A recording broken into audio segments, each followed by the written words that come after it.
स्मृति 25 मार्च 1971 के अव्यक्त बाप दादा के हम बच्चों प्रति अनमोल महावाक्य।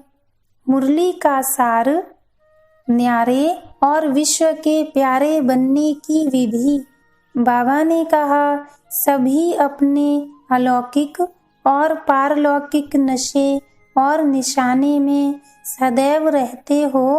अलौकिक नशा और निशाना और पारलौकिक नशा और निशाना दोनों को जानते हो।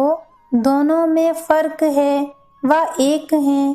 अलौकिक नशा और निशाना हुआ इस ईश्वरीय जन्म का और पारलौकिक नशा और निशाना हुआ भविष्य जन्म का।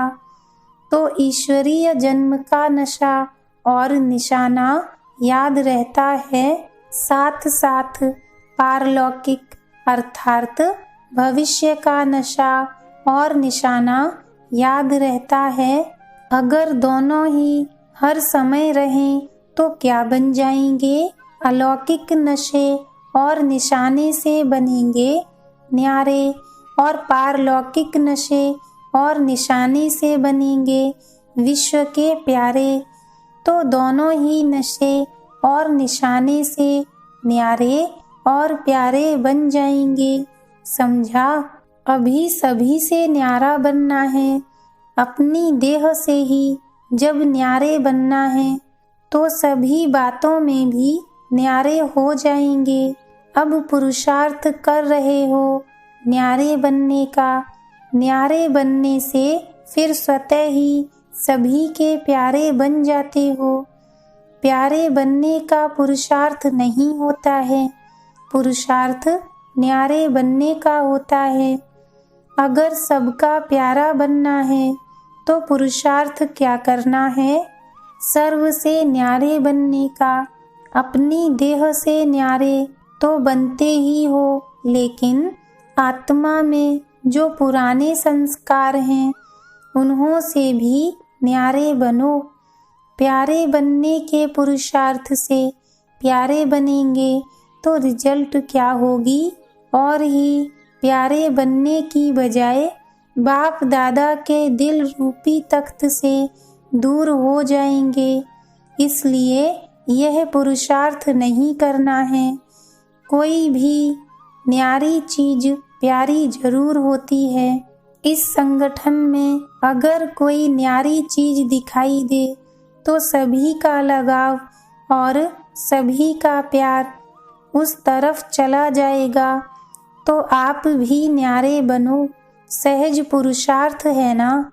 न्यारे नहीं बन पाते हैं, इसका कारण क्या है? आजकल का लगाव सारी दुनिया में किस कारण से होता है? अट्रैक्शन पर। अट्रैक्शन भी स्वार्थ से है। इस समय का लगाव स्नेह से नहीं, लेकिन स्वार्थ से है। तो स्वार्थ के कारण लगाव और लगाव के कारण न्यारे नहीं बन सकते। तो उसके लिए क्या करना पड़े? स्वार्थ का अर्थ क्या है? स्वार्थ अर्थात स्व के रथ को स्वाहा करो। यह जो रथ अर्थात देह अभिमान, देह की स्मृति, देह का लगाव लगा हुआ है, इस स्वार्थ को कैसे खत्म करेंगे? उसका सहज पुरुषार्थ। स्वार्थ शब्द के अर्थ को समझो।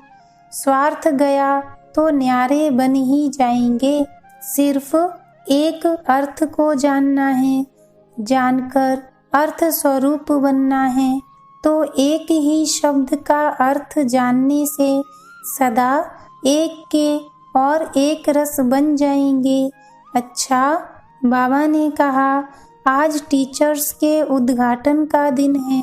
संपूर्ण आहुति डालने की सामर्थ्य है। यह ग्रुप इंचार्ज टीचर्स का है ना? अभी हैं व बनने वाली हैं। मुख्य धारणा यही है कि सदैव अपनी संपूर्ण स्थिति का व अपने संपूर्ण स्वरूप का आह्वान करते रहो।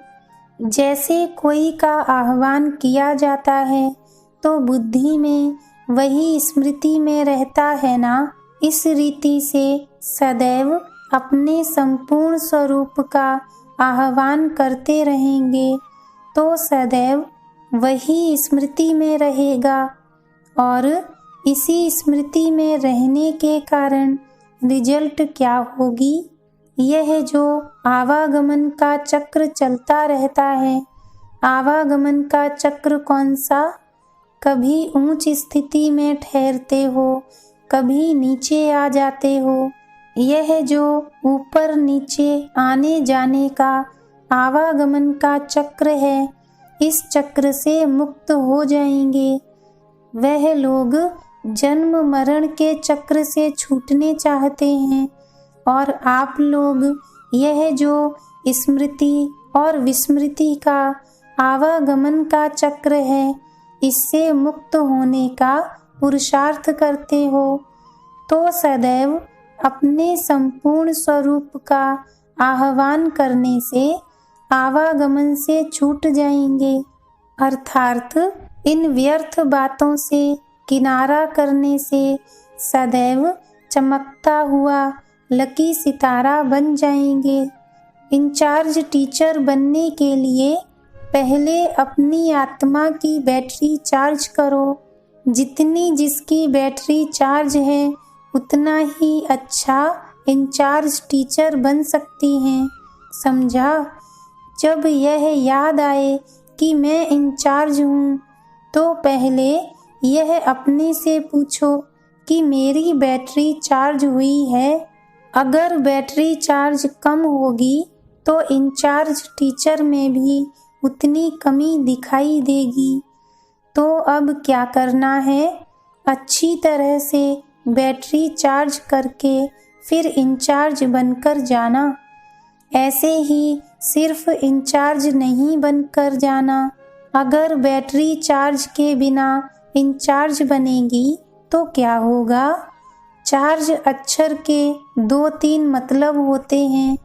एक होता है बैटरी चार्ज, दूसरा चार्ज अर्थात ड्यूटी भी होता है और तीसरा चार्ज अर्थात दोष को कहते हैं।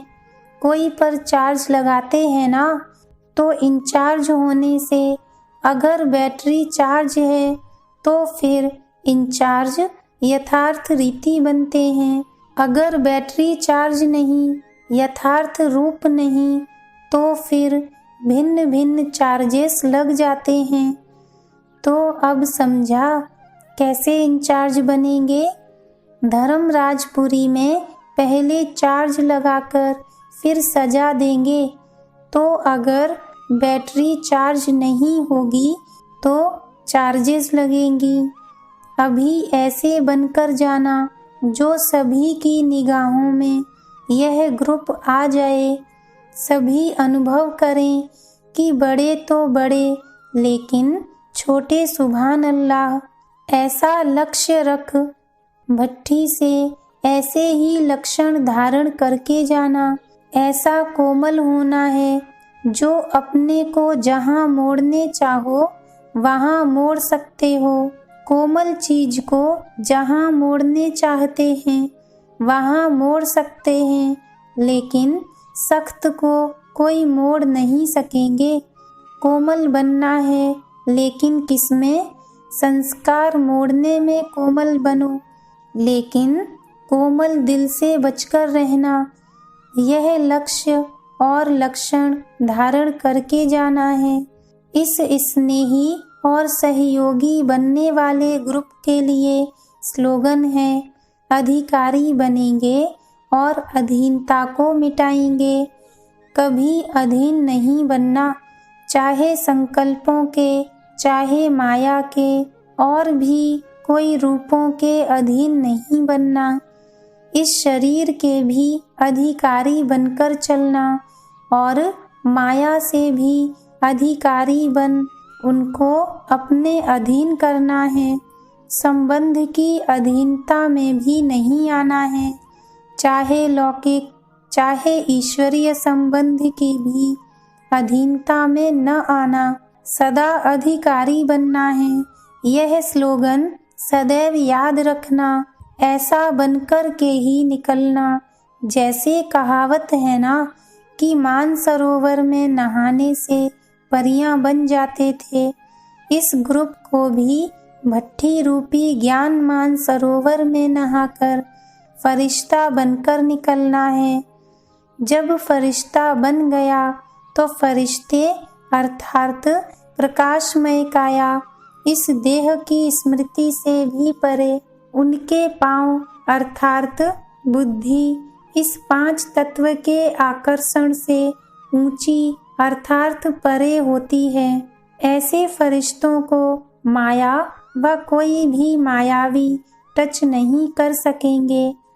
तो ऐसे बनकर जाना जो न कोई मायावी मनुष्य न माया टच कर सके। कुमारियों की महिमा बहुत गाई हुई है, लेकिन कौन सी कुमारी? ब्रह्मा कुमारियों की महिमा गाई हुई है। ब्रह्मा कुमारी अर्थात ब्रह्मा बाप को प्रत्यक्ष करने वाली कुमारी। जो टीचर्स बनती हैं उन्हों को सिर्फ पॉइंट बुद्धि में नहीं रखनी है व वर्णन करनी है, लेकिन पॉइंट रूप बनकर पॉइंट वर्णन करनी है। अगर स्वयं पॉइंट स्थिति में स्थित नहीं होंगे तो पॉइंट का कोई प्रभाव नहीं पड़ेगा। इसलिए पॉइंट इकट्ठी करने के साथ अपना पॉइंट रूप भी याद करते जाना। जब कापियां भरती हो तो कापी को देख यह सब चेक करना कि साकार ब्रह्मा बाप के चरित्रों की कॉपी बनी हूँ। कॉपी जो की जाती है वह तो हूबहू होगी ना। ऐसे बाप समान दिखाई पड़ो। सुनाया था ना कि जितनी समानता होगी उतनी सामना करने की शक्ति होगी। समानता लाने से सामना करने की शक्ति स्वतः आ जाएगी। अच्छा, बाबा ने कहा यह ग्रुप कम नहीं है। इतना बड़ा शक्ति दल जब कोने कोने में सर्विस पर फैल जाएगा तो क्या होगा? आवाज बुलंद हो जाएगा, ब्रह्मा कुमारियों की जय। अभी तो गालियां देते हैं ना, यहाँ ही आप लोगों के सामने महिमा के पुष्प चढ़ाएंगे।